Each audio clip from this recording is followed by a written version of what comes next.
สวัสดีครับผมคิดว่าหลายคนนะครับคงจะได้เห็นเรื่องราวที่มีน้องอายุเพียงแค่1 ขวบ 4 เดือนนะครับล้มในห้องน้ำหัวปูดนะครับแล้วก็ไปที่โรงพยาบาลเนี่ยก็ต้องการทำเอ็กซเรย์สมองนะครับ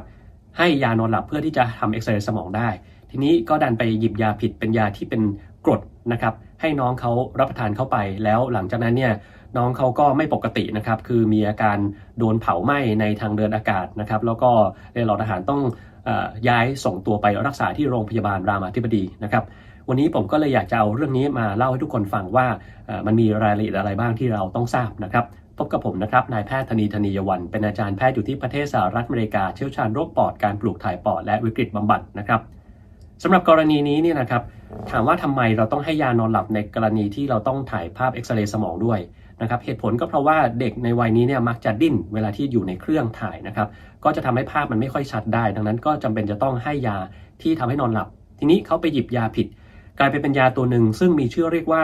trichloroacetic acid 80% หรือ TCA 80นะครับยาตัวนี้เนี่ยมันมีที่ใช้อยู่ 2-3 อย่างนะครับอย่างแรกที่ใช้กันบ่อยๆก็คือใช้ในการจี้ทำลายหูดหงอนไก่นะครับหูดหงอนไก่ก็ลักษณะมันเหมือนหงอนไก่นะครับเกิดที่อวัยวะเพศหญิงหรือเพศชายหรือบริเวณรอบทวารหนักนะครับมันเกิดจากเชื้อตัวหนึ่งชื่อว่า HPV Human Papilloma Virus นะครับไอ้กรดตัว TCA 80เนี่ยนะครับมันจะเอาไปแต้มบริเวณที่เป็นหูดหงอนไก่แล้วมันก็จะไปทำลายหูดหงอนไก่ทิ้งนะครับรวมทั้งอวัยวะที่อยู่แถวๆนั้นมันก็โดนทำลายทำให้สุดท้ายแล้วเนี่ยตัวหูดมันหายไปนะครับก็อาจจะต้องทาบ่อยหน่อยนะอันที่2ที่เรามาใช้ก็คือเรื่องของการลบรอยสักในบางกรณีอันที่3ก็คือการทำ chemical peels นะครับใช้ในการรักษาพวกหลุมสิวที่มันลึกๆมากๆจริงเนี่ยบางครั้งก็จะมีการใช้แบบนี้นะครับในการดูแลของแพทย์อย่างใกล้ชิดนะครับก็จะมีการทำแบบนี้เหมือนกันนะฮะอย่างไรก็ตามพวกนี้เป็นกรดมันไม่ควรเข้าไปสู่ภายในของร่างกายเพราะว่ามันจะกัดก่อนรุนแรงมากนะครับทีนี้สิ่งที่เป็นกรดเนี่ยมันกินเข้าไปแล้วยังไงต่อเพราะว่าของน้องเขาเนี่ยเขากินเข้าไปแล้วเขาไอนะครับไอออกมาแล้วมีแม่ก็บอกยังไงก็ต้องกินต่อให้หมดเพราะบอกพยาบาลแล้วบอกว่าต้องกินต่อให้หมดกินต่อให้หมดเสร็จปุ๊บน้องเขาอ้วกออกมาโดนแขนแม่นะครับแม่เขาก็เป็นรอยไหม้สีน้ำตาลเลยนะครับแล้วก็มีมาโดนตรงคอของเด็กตรงเนี้ยก็กลายเป็นรอยไหม้สีน้ำตาลทำให้ทราบได้เลยว่าเฮ้ยนั่นมันเป็นยาที่มีฤทธิ์กัดกร่อนนะครับแล้วก็น้องเขาซึมนะครับมีเสียงแหบตอนไปโรงพยาบาลรามาธิบดีนะครับแล้วก็มีไข้สูง40องศาพยาบาลต้องเช็ดตัวตลอดแล้วก็ทางคุณหมอเนี่ยเขาจะวางแผนว่าจะต้องมีการส่องกล้องในวันถัดไปนะครับนี่คือเหตุการณ์ล่าสุดที่ผมทราบมานะครับถ้าสมมุติว่าเรากลืนอะไรเข้าไปโดยบังเอิญแบบนี้ไม่ว่าจะเป็นกรดหรือเป็นอะไรก็แล้วแต่ที่มันเป็นอันตรายเนี่ยนะครับสิ่งที่ผมอยากจะแนะนำให้ทุกคนทราบก็คืออย่าทำให้อาเจียนอย่ากินอะไรเข้าไปที่จะทำให้มันเป็นกลางอย่ากินนมอย่ากินไข่ขาวอย่ากินอะไรสักอย่างก็แล้วแต่ที่สามารถทำให้มันเป็นกลางได้นะครับเพราะว่าผมรู้ว่าทุกคนก็อยากจะช่วยเหลือทำอะไรสักอย่างแต่ว่านั่นจะทำให้ทุกอย่างแย่ลงครับนะครับไม่ว่าท่านจะดื่มกรดหรือด่างเข้าไปทั้งคู่เนี่ยถ้าเราดื่มอะไรเข้าไปแล้วแต่ที่ทำให้มันเป็นกลางกระบวนการที่ทำให้มันเป็นกลางเนี่ยมันจะสร้างความร้อนขึ้นมานะครับแล้วก็จะทำให้การอักเสบข้างในเนี่ยแล้วก็การบาดเจ็บมันเป็นรุนแรงมากขึ้นดังนั้นถ้าดื่มอะไรเข้าไปพวกนี้แล้วนะครับห้ามทำอะไรเด็ดขาดไม่ต้องไปล้วงคอไม่ต้องไปทำอะไรไม่ต้องไปดื่มอะไรลงไปนะครับต้องปล่อยไว้แบบนั้นนะครับระหว่างกรดและด่างมันมีความแตกต่างกันอย่างหนึ่งนะครับด่างเนี่ยนะครับเวลามันเข้าไปในทางเดินอาหารหรือว่าสัมผัสกับเยื่อเมือกของเราแล้วเนี่ยนะครับมันสามารถกัดก่อนไปได้เรื่อยๆจนกระทั่งทะลุเลยนะครับแต่กรดเนี่ยมันจะแตกต่างกันคือมันจะมีกระบวนการหนึ่งเราจะเรียกว่า coagulation นะครับคือมันเข้าไปโดนบริเวณเยื่อเมือกของเราเนี่ยมันจะทำให้เยื่อเมือกตรงนั้นกลายเป็นแข็งๆนะครับก็กลายเป็นเกราะป้องกันไม่ให้กรดมันทะลุลงไปได้มากขึ้นนะครับเกราะป้องกันตรงนี้คล้ายๆกับเวลาที่เรามีไข่ขาวแล้วเราบีบมะนาวลงไปนะครับมะนาวมันจะทำให้ไข่เนี่ยกลายไปเป็นสีขาวๆถูกไหมครับไอ้สีขาวๆนั้นก็คือเป็นโปรตีนซึ่งสามารถที่จะป้องกันไม่ให้กรดมันทะลุลงไปมากกว่านั้นได้นะครับอย่างไรก็ตามมันก็ยังทะลุได้อยู่ดีถ้ากรดที่ดื่มเข้าไปมันมีปริมาณมากพอสมควรซึ่งผมดูในขวดนั่นน่ะก็น่าจะมากพอสมควรดูขวดน่าจะประมาณสักขนาด60มิลลิลิตรเลยนะครับคือขวดใหญ่พอควรซึ่งนั่นก็ถือว่าเยอะนะฮะที่จะดื่มเข้าไปนะครับทีนี้พอมันเข้าไปแล้วมันทำอะไรอย่างหนึ่งจะเห็นว่าน้องเขามีอาการเสียงแหบนะครับเสียงแหบเนี่ยเราต้องกังวลว่ามันไปทำให้มีปัญหาต่อตัวสายเสียงหรือฝาปิดกล่องเสียงที่เราเรียกว่า epiglottis นะครับภาวะนี้มันอันตรายตรงที่ว่า ถ้าเกิดว่าไอตัวสายเสียงหรือฝาปิดกล่องเสียงมันบวมมากๆมันจะไปอุดกั้นทางเดินหายใจทำให้น้องเขาหายใจไม่ได้แล้วนั่นแหละครับเป็นภาวะเร่งด่วนต่อชีวิตนะครับหมอทุกคนที่เจอคนไข้มาแบบนี้จะต้องเตรียมการไว้2อย่างแรกคือสังเกตการหายใจให้ดีนะครับแล้วถ้ามันแย่ลงจะต้องรีบใส่ท่อช่วยหายใจเข้าไปในระหว่างที่ใส่ท่อช่วยหายใจเข้าไปก็ต้องคิดเสมอว่าถ้าใส่ไม่สำเร็จนะทำยังไงนะครับเพราะว่าบางครั้งเราส่องเข้าไปดูในปากนะครับเราเห็นทุกอย่างมันบวมแดงหมดเลยไม่มีรูให้เราใส่อะไรเข้าไปเลยนะครับถ้าแบบนั้นเนี่ยใส่ท่อไม่สำเร็จแน่นอนก็จะต้องรีบผ่าตัดเจาะคอทันทีนะครับงั้นหมอที่เขาทำแบบนี้เขาจะต้องเตรียมไว้เลยว่าเฮ้ยถ้าใส่ท่อช่วยหายใจไม่สำเร็จนะต้องเจาะคอเดี๋ยวนั้นเลยเพราะถ้าไม่เจาะคอเด็กขาดอากาศเสียชีวิตเดี๋ยวนั้นได้เลยนะครับนี่เป็นสิ่งที่ต้องเตรียมไว้นะครับในบางกรณีหมอเขาอาจจะให้เป็นตัวละอองฝอยในการพ่นเพื่อที่จะให้คอมันลดบวมนะครับหรือให้มีความชุ่มชื้นนะครับพวกนี้ไว้หน่อยเช่นพ่น racemic epinephrine เพื่อให้มันลดบวมนิดๆหน่อยๆก็อาจจะเป็นการที่ช่วยได้นะครับตรงนี้ก็จะมีการศึกษาแล้วก็ตรวจติดตามให้ดีนะครับอันนี้เป็นอย่างหนึ่งที่หมอก็ต้องดูแล้วอย่างที่2ถ้ากรดมันเข้าไปในตรงหลอดอาหารแล้วนอกเหนือจากมันกัดแล้วเนี่ยนะครับมันเกิดอะไรขึ้นภาวะแทรกซ้อนที่เรากลัวมากที่สุดในระยะแรกก็คือมันทะลุหลอดอาหารเข้าไปนะครับทะลุแล้วมันไปไหนทะลุแล้วมันออกนอกหลอดอาหารรอบๆหลอดอาหารนั้นมีอวัยวะสำคัญเยอะแยะไปหมดยกตัวอย่างเช่นเส้นเลือดใหญ่หัวใจเส้นประสาทนะครับแล้วก็พวกหลอดลมฝอยที่อยู่แถวนั้นนะฮะอวัยวะเหล่านี้เนี่ยมันจะอยู่ใน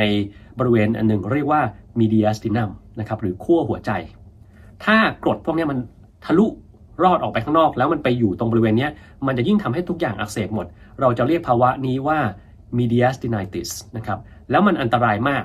จำเป็นจะต้องผ่าตัดโดยด่วนนะครับไม่อย่างนั้นก็จะเสียชีวิตได้ดังนั้นอันนี้ก็ต้อง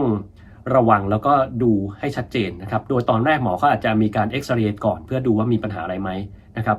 อาการหนึ่งซึ่งผมค่อนข้างห่วงก็คือเรื่องของไข้ที่น้องเขาบอกว่าน้องมีไข้40ต้องเช็ดตัวตลอดเลยนะครับไข้เนี่ยถ้ามันมีแล้วมันลงไปได้เองนะครับอันนั้นไม่ค่อยเป็นปัญหาอะไรเพราะว่ามันน่าจะเกิดจากการอักเสบที่กรดตัวนี้ไปกัดนะครับแต่ถ้าไข้มันไม่ลงแล้วล่ะก็ต้องสงสัยภาวะที่มันเกิดหลอดอาหารทะลุแล้วทำให้เกิดการอักเสบที่เรียกว่า mediastinitis เดี๋ยวนั้นเลยคืออาจจะต้องทำ CT สแกนด่วนนะครับเพื่อผ่าตัดด่วนนะฮะถ้าไข้ไม่ลงนะครับถ้าไข้ไม่ลงนะอันนี้เป็นสิ่งที่เราต้องกังวลนะครับแล้วแน่นอนทุกครั้งเราจะต้องมีการประเมินเพื่อจะดูว่าไอ้หลอดอาหารมันเสียแค่ไหนโดยการส่องกล้องเข้าไปนะครับในกรณีนี้คุณหมอเขาจะส่องกล้องในวันถัดไปนะครับ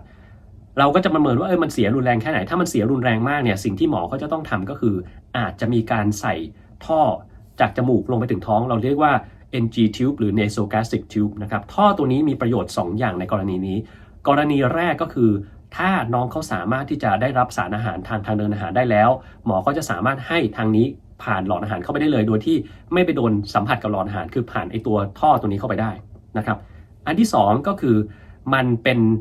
ตัวที่จะป้องกันไม่ให้หลอดอาหารมันตีบแล้วปิดสนิทนะครับคือไอท่อเนี่ยมันอยู่ตรงกลางแล้วไปถ่างมันไว้นะครับในอนาคตเกิดว่ามันมีการตีบเนี่ยเวลาหมอเขาส่องกล้องเข้าไปเพื่อที่จะขยายส่วนที่มันตีบเนี่ยเขาก็จะตามไอตัว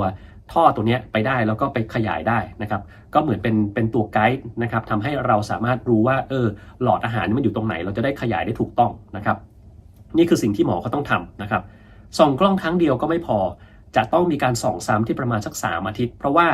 บางทีเนี่ยการตีบมันไม่ได้เกิดขึ้นทันทีแต่มันไปเกิดขึ้นนู่น3 อาทิตย์6 อาทิตย์นะครับแล้วถ้ามันเกิดขึ้นแล้วเนี่ยบางทีเราก็จะต้องเป็นการทำการถ่างขยายนะครับบางคนเจอแล้วอาจจะต้องรอไว้ก่อนเพราะว่าการที่เราถ่างขยายมันเร็วเกินไปเนี่ยจะมีโอกาสที่จะบาดเจ็บแล้วก็หลอดอาหารทะลุได้ดังนั้นนี่เราอาจจะต้องรอแต่รอนานไปก็ไม่ได้เหมือนกันเพราะว่ายิ่งรอนานเราพบว่าโอกาสตีบมันยิ่งสูงแล้วบางทีถ้าเราไปทำแบบนานเกินไปเนี่ยมันตีบแล้วมันตีบซ้ำอีกได้นะครับต่อให้เราขยายมันแล้วมันก็กลับมาตีบซ้ำได้ก็มีแนวโน้มที่จะทำที่เร็วขึ้นนะครับแต่ไม่ใช่เร็วจนเกินไปไม่งั้นก็มีโอกาสทะลุดังนั้นโดยทั่วๆไปประมาณสัก 2-3 อาทิตย์เนี่ยหมอเขาจะประเมินซ้ำอีกรอบหนึ่งว่าทำตอนนั้นได้หรือเปล่านะครับแล้วกรดเนี่ยมันไม่ใช่แค่หยุดแค่หลอดอาหารมันก็สามารถลงไปในกระเพาะได้ถูกไหมครับถ้าลงไปในกระเพาะก็เกิดกระเพาะอักเสบได้นะครับในช่วงนี้เนี่ยจะเห็นว่าหมอเขาจะต้องให้ยาลดกรดไว้เสมอแบบฉีดนะครับยาลดกรดแบบฉีดเพราะว่าเราไม่ต้องการให้กรดอะไรสักอย่างออกมาในกระเพาะเพื่อจะไปกัด ในบริเวณที่มันโดนอันตรายจากกรดอยู่แล้วเราก็ต้องลดกรดซะนะครับในช่วงนี้และในช่วงแรกเด็กก็ยังกินอะไรไม่ได้ก็จะต้องให้อาหารนะครับทางเส้นเลือดดำก่อนนะครับในช่วงนี้นะครับจะให้นานแค่ไหนก็ขึ้นอยู่กับว่าอันตรายแล้วก็ความรุนแรงของไอตัวหลอดอาหารมีมากแค่ไหนนะครับทีนี้เวลามันลงไปในกระเพาะเนี่ยมันไม่ใช่แค่กัดกระเพาะเฉยๆนะครับกระเพาะเนี่ยมันจะต่อกับลำไส้เล็กนะครับและส่วนที่ต่อกับลำไส้เล็กเนี่ยเราจะเรียกมันว่าส่วนไพโรลัสนะครับส่วนนี้มันเป็นส่วนที่มันแคบนะครับถ้ากรดไปโดนตรงนี้มันอาจจะทำให้เกิดการตีบของตรงนี้ได้เราจะเรียกว่า pyrotic stenosis นะครับแล้วถ้ามันตีบเนี่ยบางทีอาจจะต้องไปผ่าตัดแก้ไขต้องไปเอาบอลลูนเข้าไปเปิดให้มันขยายถ่างไว้หรือว่าบางทีต้องผ่าอย่างอื่นเลยนะครับตรงนี้ก็เป็นสิ่งที่เราต้องดูนะครับแล้วน้องเขาเนี่ยต้องรักษานานพอสมควรเลยเพราะว่าผ่านไปสักอาทิตย์2 อาทิตย์เนี่ยอาจจะต้องมีการให้กลืนแป้งเข้าไปดูว่ามันมีการตีบตันตรงไหนที่มันนอกเหนือจากไอ้ตรงนี้หรือเปล่าข้างล่างมีอะไรไหมส่องกล้องเข้าไปดูซินะครับเราจะได้แก้ไขนะครับ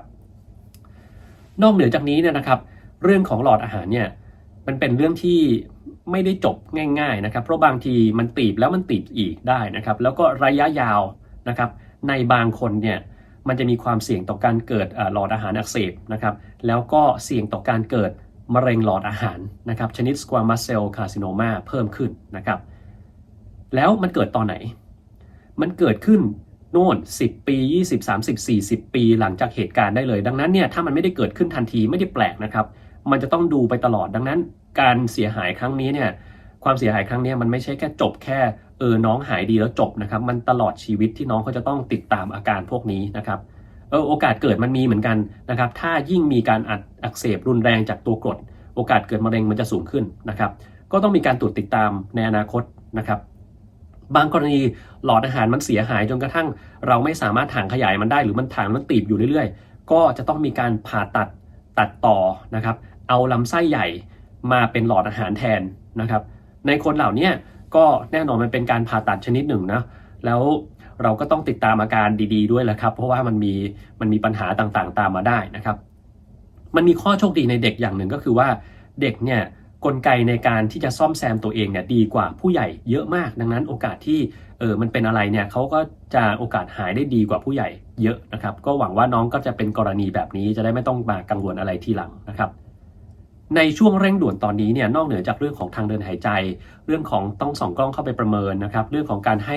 ยาลดกรดให้ยาเพื่อที่จะให้น้องเขาสงบไม่ได้แบบทุรนทุรายอะไรมากนะครับมีแล้วก็ลดความเจ็บปวดให้สารน้ำมันมีอย่างหนึ่งซึ่งเราอาจจะต้องพิจารณาให้ก็คือยาฆ่าเชื้อนะครับยาฆ่าเชื้อเพราะว่าบางทีเนี่ยมันมีเชื้ออะไรที่มันสามารถหลุดลอดเข้าไปในกระแสเลือดในระหว่างนี้ได้โดยทั่วไปเราก็จะให้ยาฆ่าเชื้อไว้ประมาณสักในช่วง7 วันแรกเราอาจจะต้องให้ไว้ก่อนนะครับตัวนี้ก็มีความสำคัญเหมือนกันนะครับส่วนการรักษาอื่นๆอันนี้ก็แล้วแต่ว่าส่องกล้องเข้าไปเจออะไรบางทีเราจะมีบางกรณีที่เราจะต้องให้พวกสเตียรอยด์เพื่อที่จะไม่ให้มันเกิดการตีบของหลอดอาหารได้แต่ว่าต้องให้เป็นเฉพาะกรณีจริงๆไม่ได้ให้ทุกรายเพราะว่าบางทีนะให้แล้วมันเกิดอันตรายมากกว่าการไม่ให้ซะอีกดังนั้นตรงนี้ต้องแล้วแต่คุณหมอเขาว่าเห็นว่าจะให้แล้วยังไงต่อนะครับอันนี้ก็คือเป็นวิธีในการดูแลการที่เรากลืนไอ้พวกกรดนี้เข้าไปหรือภาษาอังกฤษเราจะเรียกว่า caustic injury นะครับมันก็มีปัญหาหลายๆอย่างแล้วกรดพวกนี้ไม่ใช่จบแค่นั้นครับถ้ามันเข้าไปในร่างกายได้เนี่ยก็จะทำให้เลือดเป็นกรดได้นะครับเลือดเป็นกรดนี้ก็ต้องไปรักษาหลายๆอย่างบางทีอาจจะต้องให้ด่างเข้าไปเสริมในเลือดนะครับไม่ใช่ด่างเข้าไปเสริมในทางการกินนะครับนั่นคนละอย่างกันต้องให้ในเลือดในบางกรณีนะครับหรือบางกรณีก็ไม่รุนแรงเราก็ปล่อยไว้มันก็จะหายได้เองนะนั้นสุดท้ายจริงๆคือต้องดูแลเรื่องของระบบทางเดินหายใจระบบทางเดินอาหารนะครับการที่มีการอักเสบในร่างกายรุนแรงมีไข้รุนแรงก็ต้องระวังภาวะที่มีการทะลุของหลอดอาหารทำให้เกิดการอักเสบในบริเวณช่องทรวงอกที่เราเรียกว่า mediastinitis นะครับต้องผ่าตัดถ้ามันจำเป็นนะครับการใส่ท่อช่วยหายใจพวกนี้หมอก็ต้องเตรียมการไว้หมดเลยว่าถ้ามันเหมาะส่องเข้าไปแล้วมันมองไม่เห็นรูก็ต้องผ่าตรงนี้ด่วนนะครับแล้วเป็นการดูแลที่ต้องดูแลกันไปยาวเลยไม่ใช่รักษาหายจบดีแล้วก็จบนะครับมันต้องไปเรื่อยๆตลอดนะครับไงผมก็ต้องขอเป็นกำลังใจให้น้องหายไวๆนะครับแล้วก็กำลังใจให้ครอบครัวนะครับเรื่องนี้ก็ต้องติดตามกันต่อไปนะครับก็หวังว่าน้องเขาจะหายดีนะครับแล้วก็ไม่มีผลข้างเคียงแทรกซ้อนแต่อย่างใดนะครับโอเคก็ดูกันไปยาวๆหน่อยนะครับหวังว่าทุกการจะเป็นไปตามที่ผมคาดการคงไม่เลวร้าย นะครับหวังว่าจะไม่เลวร้ายนะครับเราต้องหวังไว้อย่างนี้นะฮะโอเคเท่านี้นะครับวันนี้ขอบคุณมากครับสวัสดีครับ